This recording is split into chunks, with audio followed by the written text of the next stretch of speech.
Hey everybody, Wayne here. In today's overview and review, we're going to look at Amerika Bomber, Evil Queen of the Skies, Strategic Bombing of America, 1947 to 1948. This game is designed by Gregory Smith and published by Compass Games. This is a narrative-driven war game, meaning if you don't know what that means, it's similar to something like The Hunters, The Hunted, Interceptor Race. These are the types of war games where it's kind of a fusion between an RPG and a war game. You may have like named crew. You keep track of experience points, special skills. Generally, you either have like a ship, a U-boat, submarine. In this case, a large bomber. You're gonna be piloting that craft, and you're going to be conducting missions, regular missions, special missions, etc. Going through different campaigns. Time goes by, trying to survive till the end of your campaign, the end of the war. So it involves a lot of kind of creating a narrative. Usually you'll have some charts. You're rolling on charts. Some games have fewer, some games have a lot more. It just depends on the game itself. They're all a little different. But you're building a story, and that's where the narrative driven comes from, right? So there's some randomization with the dice. So yes, there's some dice rolling. Usually though, you're able to make different choices along the way that will then almost like branch off the story certain ways, and then you may have the results of luck or unluck. So I'm gonna go ahead and do a overview of the game itself. Not super in depth because I do have a playthrough video of a regular bombing mission, so you guys can go ahead and watch that for more detail. But I'll do just a general overview, then I'll dive into my actual thoughts, my pros and cons, and then my ultimate final thoughts on the game. So on to that. All right, so an overview of the game itself. So when you start off at the beginning of the campaign, you're going to pick a bomber. Now you can see a bomber sheet down here in the bottom right.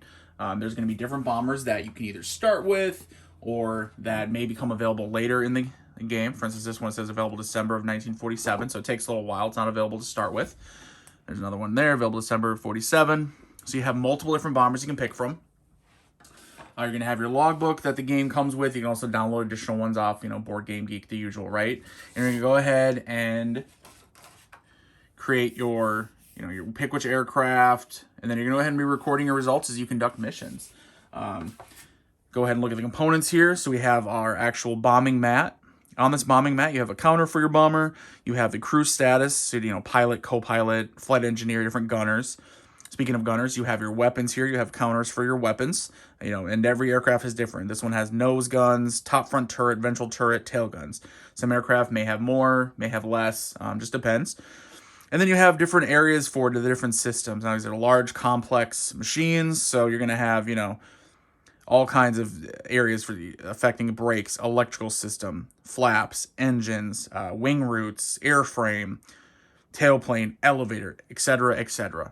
You're going to keep track of damage of anything that gets hit during your mission as you're going to the target, whether dropping bombs or whatever else the mission is, and then coming back. So, speaking of which, you have here the operations map up here in the top left.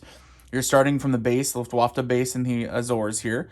You're starting here, and you're going to go ahead with your bomber. You're going to be moving them along the zones. Again, if you're familiar with the Hunters, let's say, these are the equivalent of like the endurance boxes, right? And so you're moving along, you're getting close, zone 2, zone 3, zone 4. And what you do is at the very beginning of the game, so beginning of a mission, I should say, so you have multiple missions, right? You make up your career. You're going to go ahead and roll on this raid chart, and it's going to tell you what you're doing. Are you conducting a bombing mission? Are you going to go bomb the DuPont plant in zone 6? If you roll 14, boom, you go ahead and you'd set your marker for the target zone in zone 6, and that's where you got to go. You're going to drop bombs. Not only are there bombing missions, there's actually special missions, which would be things like maybe dropping leaflets, atomic bombing, etc., etc. Dropping off agents, like special secret agents. So a lot of different variety in the missions. Most of the missions you will do are going to be bombing. So if you look here, the vast majority, really, there's only a couple special missions listed. The vast majority will just be traditional bombing missions. Now, how do you do that, you say? Very simple. So you're starting off with zone 1 here, and you're going to move from zone to zone. As you're moving, as you get into zone 2, and then all the way to the target, and then all the way back to zone 2, you're going to be rolling for encounters. There's a chart game comes with. Most of the charts in this game, there's very few that are in the rulebook. Most of them are on these player aids. And excuse for a little glare. I like to put them in plastics, that way they're semi-protected, but you guys, we're not trying to play it right now, we're just looking at them. So there's, there's charts, there's like, what, 3 charts? So there's really not a whole lot of these player aids, double-sided, and they're gonna have the information on there for you. So what's gonna happen is, depending on the month and year, you're gonna have the interception roll. And so for every zone, you're gonna roll for an encounter, and you're gonna see if you are intercepted by enemy fighters. Depending on where you are, there's land-based or sea-based fighters. You may or may not be intercepted. And then you continue on, do that every zone. You get to your last zone, the target zone. You're going to go ahead and conduct your mission, which either it's bombing, maybe as simple as grabbing up the this chart, and go ahead and roll it on your bombing run. Are you on target, off target? Checking your bombing results, what percentage of bombs are actually on target. And then you go ahead and head on back. So during the actual encounters, we'll look at them quick. You see this position chart down here, bottom left of the screen. You can see your bomber at the center, and you're going to have the fighters. And when you're rolling, and you roll and you have an encounter, right? So you're rolling this chart, and say you're like, okay, you roll, and you get P80 shooting stars. Uh-oh, they're being intercepted. We go ahead and you find the old P80 shooting stars counters, and they have these nice little counters for the game here. And you're going to roll for each one. You're going to determine their approach and their altitude, and you're going to place them on this map right here. Now, you have your guns. I mentioned this earlier. Depending on where the gun is, and you can kind of see on the artwork on the actual gun, for instance, the nose gun, you can see it's in the nose of the aircraft, right? A little yellow circle there. At the same time, there's a chart over here, your defensive firing arcs. It tells you what each of these weapons can shoot at. So when you have the aircraft coming in, hopefully some of your guns are going to be able to hit them, or at least shoot at them. So you're going to have them coming in, and you're going to have them coming in, like I said before, low altitude, level altitude, high altitude, and the game comes with markers. You can make your own, or it does come with them, high altitude, level altitude, etc. Go ahead and you can mark them there. They're going to be coming in, and you're going to be trying to shoot at them, trying to shoot them down, and they're going to be shooting at you. You're going to have one actual, basically, round or pass of combat. Not one round, one pass. So 3 rounds, long, medium, close range. They come in at long, medium, short, or close range. They're going to go ahead and take off, and you get one chance for them to shoot you down, and you get basically one chance to shoot them down. So that's how the actual encounter system works. There's multiple different aircraft. You have, F-8F Bearcats, P-80 Shooting Stars, F-86 Sabres, etc., etc. So the game comes with 3, 4, 5, 6 different aircraft right now. Maybe 5 different fighters that can attack you. So that is the basics of the turn-to-turn, or mission-to-mission, I should say. Now, when you get to the back to the Zone 1 here, you're going to have to land. You do roll for weather. You have some charge for landing. There may be modifiers based on, has your landing gear taken damage? Did they shoot out the windshield in your aircraft? Things like that. Could have, crash landing. Hopefully not. And for the most part, you're going to have good landings. You'll land, and then at the end of it, you're going to go ahead and tally up aircraft shot down, how successful your bombers were. You'll start seeing, what your experience points are. For instance, in this one, part of this is a game that I've been playing. You can see I have 2 experience points. I've already earned the Iron Cross 2nd class. Let me see. Go ahead and look at all that. You see the damage on your bomber. If you have just a certain amount of damage, it can be repaired. You may miss a sortie or 2 as the repairs are conducted. If you have too much damage, they're going to scrap that bomber. You're going to go ahead and grab a new bomber and start over. As you're working your way through mission to mission, like I mentioned before, you're building up experience points. So you get to spend those experience points for special skills. It could be things like you're better at being a leader. You have higher accuracy for your bombing runs. Your pilot is better for landing. Electronics wizard. Except there's multiple skills you have. In addition, there's this research track here. As time goes by, research is being conducted. And what you're getting is the more advanced bombers may show up sooner. You can increase the effectiveness of your anti-aircraft jammers, effectiveness of the radar, increase the bombing results, navigation aid, etc., etc. There's multiple bits of Chrome that are going to affect kind of actual gameplay. Then you have the medals, which are more of that's when I talk about the RPG part of it, right? Just sort of the fun of keeping track of what's your rank, which I should have my rank insignia. I don't have them on there. Normally I put the dice tower right there. That's why. But keeping track of your rank, keeping track of special medals you've earned, etc., etc. your goal, right? You survive, right? To survive like most war games, right? Your goal is to survive and win. You know, shoot down enemy fighters. You know, get your bomber back in one piece, hopefully, and advance in rank and try to make it to the end of the war. So that is the core gameplay of Amerika Bomber. I did not cover every single little thing. I do have a, like I said, a playthrough video that should be up by now. You guys can take a look at if you want to see me play through a regular bombing mission. Who knows, maybe I'll do some additional, maybe like a special mission just to show it off to you guys. But other than that, that's the core gameplay. Let's go ahead and dive into my review thoughts and then my final thoughts. All right, we'll cover the cons first, my usual. Cover the cons, the things I'm not a huge fan of or I think could have been improved. Then we'll go into the things I really liked, and then I'll give you my very final thoughts at the end. So, to start off with the cons, the game does have some minor errata. It's mostly innocuous. There's a couple misprints on some charts, and then there's a counter misprint as well. But it is there. It is something to be aware of. So, let me give you some examples. Some of it, like I said, is innocuous. For instance, when it comes to the interception chart, this part where it says, you know, April, June, 47, you roll here. July, September, 47, you roll here, right? It's October, December, 47. Well, then this one also says October, December, 47. Well, common sense says, right, it would be whatever's after, which, so then it's the January into 48. But just FYI, it is a misprint on there. Then you have a couple that are a little bit more annoying. For instance, up here I had to modify slash basically marker it out, which is, it says roll once in each zone, roll twice in the target zone, 2d6, and that's to determine the encounters, right, for interception, when I talked about the fighters intercepting you.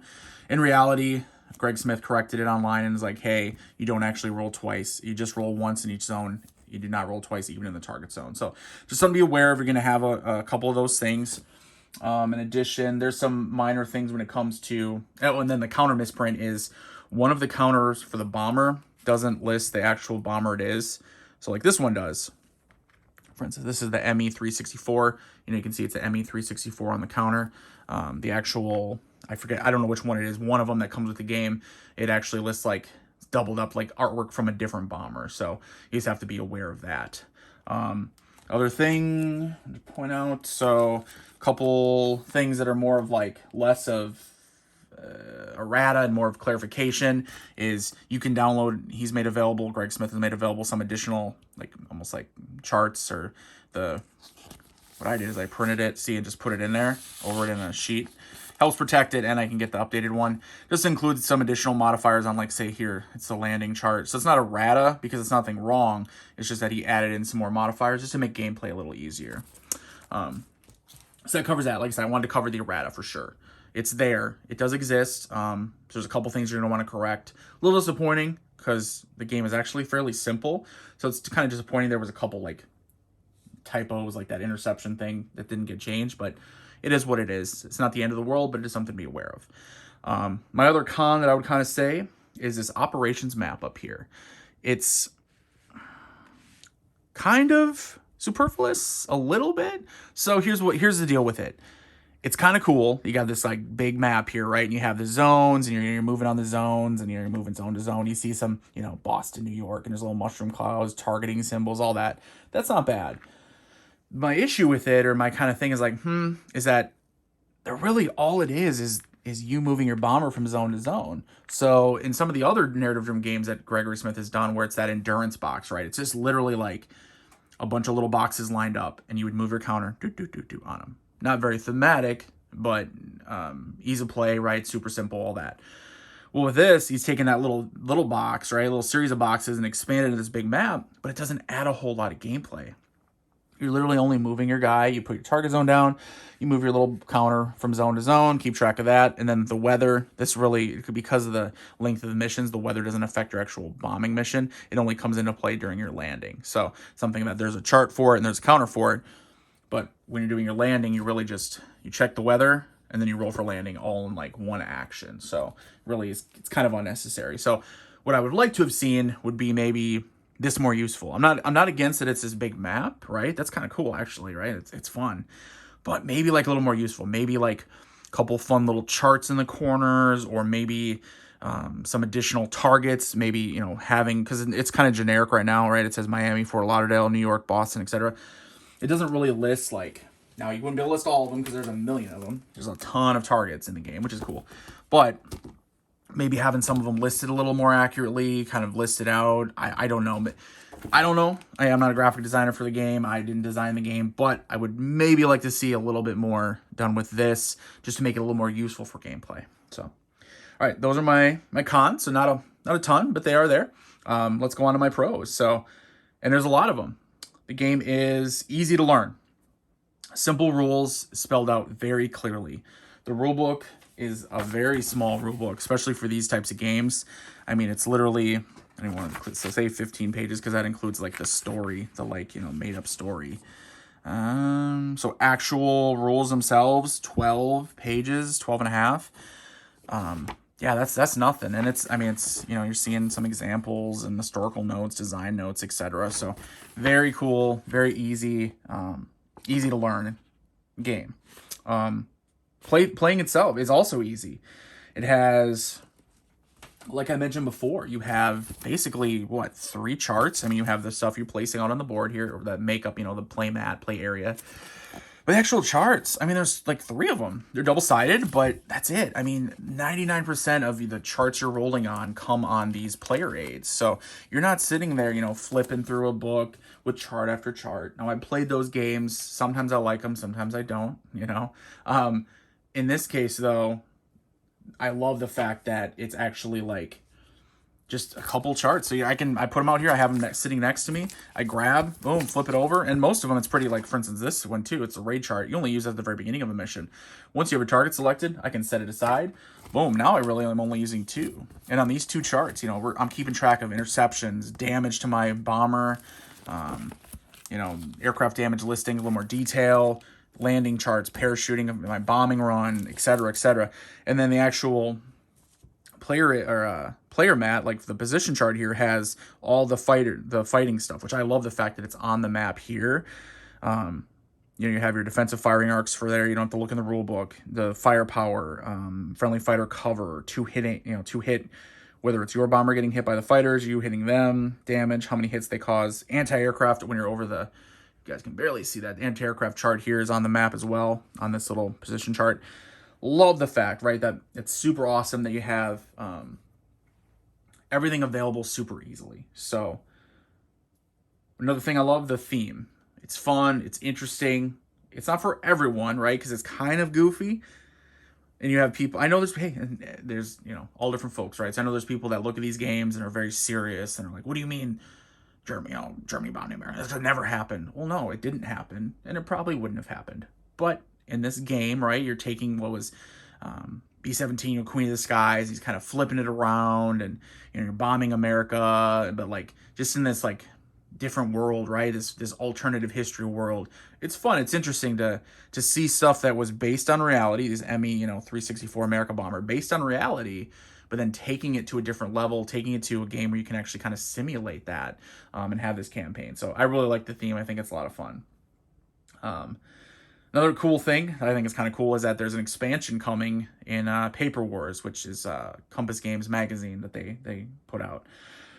I like seeing additional content. I do hope they're able to squeeze in maybe those errata counters, maybe some updated charts. Maybe I don't know if they will. It'd be kind of cool, especially the counters. To update those other counters. But I know the expansion's coming with additional aircraft, different things you can do. So that's super cool that they're still like supporting the game. It comes in their magazine, so I have no problem. I'm sure I'll be picking that up as well.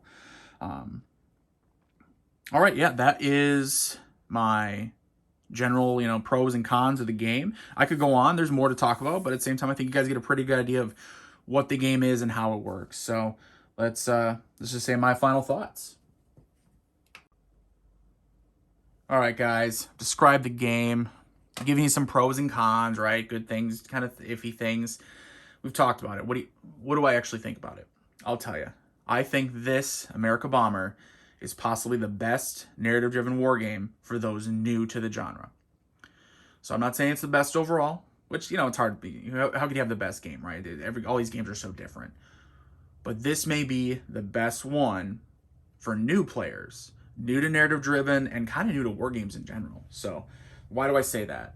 I say that for the reasons I already covered, but I'll kind of reiterate a little bit here. It's easy to learn. It's easy to play, the ease of play, and the missions go very quickly. So when you have, just all the charts on literally the board, basically we'd call the board, right, the play area here, and then just a couple player aids, right? And you're not, and there's a couple charts that are in the rulebook, but generally when you're running through a mission from beginning to end, you have everything you need right in front of you. I love that. And it makes it easy. Not only is the easy to learn, but it's easy to play, right? There's not a ton of extra rules. And there's things that, I didn't cover, but that are there. For instance, you can look down here. I have these ammo markers. Even Greg Smith in the rulebook says, like, hey, you can keep track of ammo if you want, but you don't have to, because in reality there was so much ammo. They had so much, the tail gun, nose gun, all that. They had so much ammo they didn't really run out. And so during play testing, they didn't really run out a whole lot. So it's not a key part. But if you want, you can add that in as a little bit of chrome. So there's a couple different things like that, which I like, some optional rules. But game itself, easy to learn and super easy to play. So that's why I feel like this could be, as long as someone likes the theme, right, and they don't mind the theme, and that's probably the biggest thing that people would look at and notice is the theme is like, what is this theme? Amerika Bomber, Evil Queen of the Skies, what are you talking about? If they like that, or they can have a little fun with that, a little alternative history style, and just have some fun, rolling some dice and building a story, this could be the best, I think, beginner narrative-driven war game. So that said, I think it also is great for wargame veterans, especially ones who like unique themes and an easier narrative-driven war game. And what I mean by that is, I've played the games that have big book full of charts. An example of one I love is Picket Duty. Picket Duty from Legion has a big book of charts, and it's a Steve Dixon design, so of course it does, right? Love his work, but yeah, it's gonna have a book full of charts. I actually really enjoy it. Super easy to play as well, except there are a ton of charts and everything like that. Well, in this, you're not getting that. You don't have a book full of charts. You have a couple player aids. So even if you're a veteran of these types of games, which I am, I've covered a million of them on my channel. Some I love and some I don't love. You get to experience a nice, easier playing game. And sometimes that's what you want, right? Sometimes you just want to bust out a game, but you still want the narrative driven, right? So sometimes I show off games on my channels where it's like a quick one little sheet dice roller, takes 15 minutes to play. Well, maybe you want a more meatier experience than that. Well, you're definitely going to get that with this, but it's not going to just take you all day to play, and it's not going to have you flipping through chart after chart. You're going to be able to set it up and really just kind of get down to business, rolling dice, building that experience, building that narrative, and telling that story. So there's a reason you see so many after action reports and replays people post on like Board Game Geek and Consim World. So final thoughts, this one's staying on my shelf for sure. I love it. Have a lot of fun with it. I had a lot of fun with it when I got it a while back. Been waiting to show it off on my channel. I figured now was the opportunity. So just to establish that, there are definitely narrative-driven games that I like. If the design is tight, everything flows well, and it's just fun to play. When we do these reviews, when I do my reviews, and I don't want to speak for all reviewers, but I'm trying to tell you why I find it fun, right? Like, it's the whole thing of you can't just tell someone a game is fun because you have to describe why it's fun. This is an example of that, where I'm trying to describe to you guys why I think it's a lot of fun, but when it comes down to it, I love it. I do have fun with it. Let's not overuse the word, but I do. I'm enjoy it a lot. It's going to be on my shelf. So hopefully you guys will check this one out. If you haven't yet, I definitely think you should, if you like this type of game. And if you do like it already, or if you're going to check it out, let me know below. Let's talk about it. Let's talk about this game, talk about narrative-driven style games and what we like and don't like, and we can go from there. So, all right, guys, thanks for watching, and until next time, later.